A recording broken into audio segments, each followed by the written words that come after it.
জানি বাবা, বাঙালিরা খাওয়ার থেকে রান্নাতে একটু বেশি, তাই বলে এই রেসিপিটা বানাবে না। মাত্র 30 মিনিটে তোমাদের বানিয়ে দেবো। রাত্রেবেলা ডালগুলোকে জল খাওয়াতে রেখে দিতে হবে, সকালে দেখবে একদম পেট ফুলে ঢোল। কটা সিটি দিয়ে সেদ্ধ করে নাও। নাও, তোমার অর্ধেক কাজ এখানেই করে দিলাম। এইবার ওই প্রেসার কুকারে সামান্য সাদা তেলে দেবে বাটার মেল্ট হতে হতে এই গোটা মশলা কটা দিয়ে দেবে। এবারে তোমরা হাত কেটে ফেলে যা যা কাটাকুটি করে সেগুলো একটু দিয়ে দেবে, সাথে দেবে গুঁড়ো মশলাগুলো স্ক্রিনে দিয়ে দিচ্ছে, তোমরা স্ক্রিনশট নিয়ে নাও। বসানোর টাইম একটুখানি কিন্তু মাংসের গ্রেভিও অ্যাড করতে পারো, তাহলে আরো ভালো লাগে। আমার কাছে মাংসের গ্রেভি ছিল না, সেই কারণে আমি এক্সট্রা মিট মশলা অ্যাড করেছি। তারপর দিয়েছি এই তড়কা মশলাটা কেন বাঁচিয়ে রাখলাম ভাবছো তো?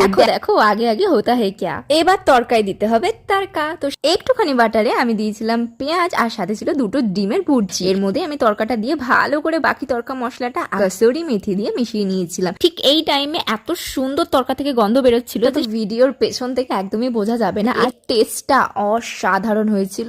তোমরা এই রেসিপিটা না ট্রাই করলে টেস্টটা বুঝতে পারবে না। আমি অবাক হয়ে গেছি যে এটা কি আদৌ আমি তৈরি করেছি নাকি এটা পুরোপুরি রেসিপিটার কামাল। তোমরা অবশ্যই ট্রাই করে জানিও।